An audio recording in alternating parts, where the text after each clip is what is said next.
Hello guys welcome back. एक बार से आपका फिर से ड्यू टारगेट कॉमर्स में स्वागत है। मैंने जस्ट इससे पहली वाली वीडियो में ना इस चैप्टर का एक्सरसाइज 1.3 इसके मैंने सारे जितने भी बेसिक्स थे वो मैंने इससे पहले वाली वीडियो में बताए हुए हैं। अगर आपने पहले वो वाला वीडियो नहीं देखा तो पहले उस वाली वीडियो को देखिए, फिर बाद में आप इस वीडियो को देखेंगे तो आपको सारा कुछ ढंग से समझ आ जाएगा। इस वीडियो में आज मैं बताने वाला हूँ कि हमें ज़्यादातर क्या होता है, इसमें से क्वेश्चन आता ही आता है बोर्ड्स के एग्जाम में क्वेश्चन। तो इस वीडियो में आज बात करेंगे कि इसको हमें कैसे अपरिमेय सिद्ध करना है। तो ज़्यादा कुछ नहीं, आपको 2-3 स्टेप्स फॉलो करने हैं, सारे क्वेश्चंस वैसे ही करने हैं। बस सब में बस आपको 2-3 लाइनें ऐड करनी होंगी बस, और कुछ नहीं। बाकी करने का तरीका सारे क्वेश्चंस को सेम है और कोई भी डिफरेंट तरीका है नहीं इसका। तो इसमें करना क्या है, आपको सबसे पहले जो भी आपको संख्या दे रखी होगी, जैसे यहाँ पे दे रखा है 3 + 2 √ 5, तो इसको आपको क्या मान लेना है, सबसे पहले अपरिमेय मान लेना है। अपरिमेय नहीं मानने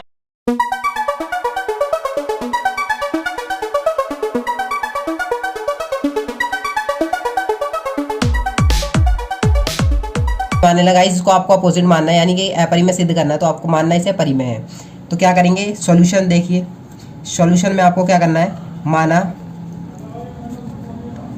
3 + 2 √ 5 एक परिमेय संख्या है। हमने क्या कर लिया, अपरिमेय हमें सिद्ध करना था, हमने उसका अपोजिट मान लिया परिमेय। अब जब परिमेय हो जाती है तो आपको इसकी कंडीशन पता है, अगर नहीं पता तो पहले वो वाला वीडियो बेसिक वाला देखिए, फिर बाद में आप इसको देखिए। क्योंकि आपको क्या है कि अगर किसी को भी अपरिमेय सिद्ध करना होता है तो उससे पहले आपको उसे परिमेय मानते हैं, और जब भी किसी संख्या को हम परिमेय मान लेते हैं तो हम उसे क्या कह सकते हैं कि वो संख्या जो है वो P/Q के रूप की होगी, क्योंकि परिमेय संख्या को हम P/Q के रूप में लिख सकते हैं। और जो Q होता है वो कभी भी ≠ 0 होता है। और सेकंड चीज़ क्या है, जो P और Q का जो HCF निकलता है, जो P और Q का जो HCF होता है वो हमेशा क्या आता है गाइस, 1 आता है। ठीक है, ये कंडीशन आपको सारे क्वेश्चंस में, जितने क्वेश्चंस हैं उन सब में लिखनी है कि P और Q का जो HCF होगा वो 1 के इक्वल होगा। और P जब भी कोई अपरिमेय संख्या दे रखी होगी उसे हमें क्या मानना है, P/Q यानी कि परिमेय संख्या मान लेनी है। अपरिमेय सिद्ध करने के लिए उसे परिमेय मान लेना है। तो पहला स्टेप क्या करना है आपको, मानिए इसको एक परिमेय संख्या मान लिया, एक परिमेय संख्या P/Q के रूप में लिख दिया। अब क्या है, ये 3 यहाँ क्या है, प्लस में है, तो इसको हम इस साइड लेके जाएंगे, 2 √ 5 ऐसे ही लिखा रहेगा, और P/Q, और जो 3 यहाँ जमा में है इधर इसके साइड में आएगा तो घटा में हो जाएगा। अब देखिए यहाँ पे क्या है, जब भी किसी परिमेय में से परिमेय संख्या को घटाते हैं, देखिए ये 1/2 है, इसमें से अगर हम परिमेय संख्या में से अगर किसी भी परिमेय संख्या को घटाते हैं, यहाँ से एलसीएम 2 ये आ जाएगा 3, तो कितना आएगा -2, यानी कि है तो गाइज ये एक परिमेय संख्या ही। तो जब भी किसी परिमेय में से परिमेय को घटाते हैं तो आंसर भी क्या आता है, परिमेय आता है। और जब भी किसी परिमेय संख्या से परिमेय संख्या को मल्टीप्लाई करते हैं तब भी आंसर क्या आता है, परिमेय आता है। या फिर भाग करते हैं या डिवाइड करते हैं किसी भी परिमेय संख्या को परिमेय संख्या से, परिमेय संख्या यानी रैशनल नंबर को कभी भी रैशनल नंबर से डिवाइड या मल्टीप्लाई करते हैं तो हमेशा आंसर जो आता है वो क्या आता है, हमेशा रैशनल नंबर ही आता है, परिमेय संख्या ही आता है। अब ये 2 यहाँ क्या है, गुणा में है, तो इसको क्या कर लेंगे, √5 = P/Q - 3/2, यानी कि ये यहाँ मल्टीप्लाई में था, मैं इसको कहाँ ले गया, डिवाइड में। अब देखिए मैंने तो यहाँ आ गया ये डिवाइड में। कभी भी घटाते हैं या डिवाइड करते हैं परिमेय में से परिमेय को तो संख्या हमेशा क्या मानी जाती है, वो परिमेय आती है। जो तो इस तरह ये हमारी क्या है, P/Q - 3/2 क्या है, एक परिमेय संख्या है, क्योंकि P/Q - 3/2 एक परिमेय संख्या है, अतः √5 भी एक परिमेय संख्या होनी चाहिए। क्योंकि अगर कोई परिमेय संख्या है और उसके सामने भी फिर परिमेय ही होनी चाहिए, इसलिए क्या है, जो √5 है वो भी क्या होनी चाहिए, परिमेय संख्या होनी चाहिए। लेकिन हम जानते हैं कि √5 एक अपरिमेय संख्या है, इससे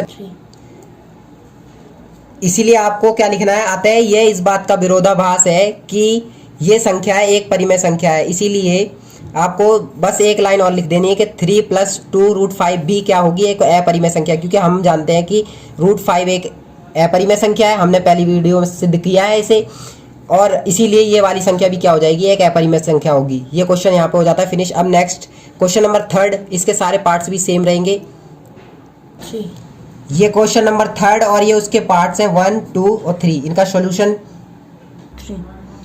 तो पार्ट 1 का डिस्कशन करें तो 1/2 इसे क्या करना है, हमें अपरिमेय सिद्ध करना है। तो मैंने बोला है कि जब भी किसी संख्या को परिमेय से अपरिमेय सिद्ध करना हो, मतलब कि हम क्या करेंगे, अगर कोई भी संख्या को अपरिमेय यानी कि आपको इरेशनल सिद्ध करना है रैशनल से, तो क्या है, आप सबसे पहले उसको रैशनल मानेंगे यानी परिमेय संख्या। तो सबसे पहला स्टेप होता है माना 1/2 एक परिमेय संख्या है। जब ये एक परिमेय संख्या है तो हम इसे क्या लिख सकते हैं, इसे लिख सकते हैं हम 1/2 यानी कि p/q के रूप में। जैसे कि पहली वाली वीडियो में देखा था कि इस रूट क्या थी, एक अपरिमेय संख्या थी, √2 क्या था, एक अपरिमेय संख्या थी। तो चाहे हम उसका आप उलट दे पलट दे कुछ भी कर दे, वो रहेगी तो अपरिमेय ही। इसीलिए जब इसको p/q के रूप में मान लिया, यानी कि q जो है वो 0 के बराबर नहीं होना चाहिए, ये इसकी एक कंडीशन है। कोई भी संख्या अगर परिमेय होती है तो उसका p/q के रूप में होता है ये अंश और ये हर, यानी कि हर जो है वो कभी भी 0 के बराबर नहीं होना चाहिए। और जो इसका p और q का जो आपका HCF आता है वो हमेशा क्या आना चाहिए, 1। ये इसकी कंडीशन है अगर कोई संख्या परिमेय है तो अब क्या हो जाएगा, देखिए इसको आप चाहे उलट दे पलट दे कुछ भी कर दे, तो क्या √2 = अब आप इसको क्रॉस मल्टीप्लाई कर देंगे तो क्या आ जाएगा, q ऊपर चला जाएगा p नीचे, तो रहेगी तो एक परिमेय संख्या ही रहेगी, तो एक परिमेय संख्या ही। तो q/p क्या है, एक परिमेय संख्या है। लेकिन हम जानते हैं कि √2 एक अपरिमेय संख्या है, अपरिमेय संख्या है। अतः हमारी अवधारणा का यह विरोधाभास है कि 1/√2 एक परिमेय संख्या है।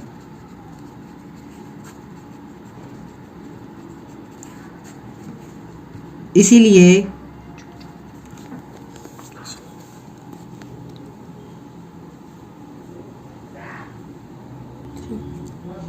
1/√2 भी एक अपरिमेय संख्या होगी। तो ये यहाँ पे हो जाता है सिद्ध।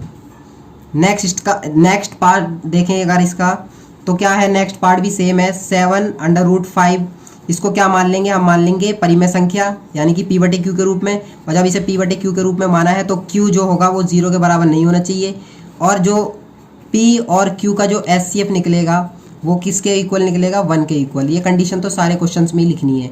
तो अब जैसे इसको p/q के रूप में लिख दिया तो क्या हो जाएगा, ये मल्टीप्लाई में डिवाइड में चला जाएगा, यानी √5 = p/q और ये हो जाएगा √5। तो अब यहाँ पे जब भी मैंने बताया कि जब भी या तो डिवाइड में हो परिमेय संख्या तो उसका आंसर भी परिमेय होता है, मल्टीप्लाई में हो तो परिमेय होता है, या फिर भाग करे कुछ भी करें तो आंसर हमेशा परिमेय आता है।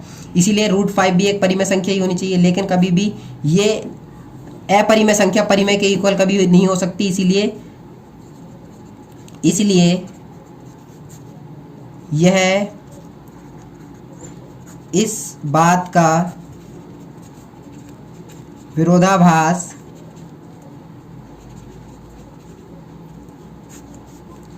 है कि √5 एक अपरिमेय संख्या है। अतः हमारी अवधारणा गलत है। अतः हमारी अवधारणा गलत है, इसलिए ये 7√5 भी एक अपरिमेय संख्या है।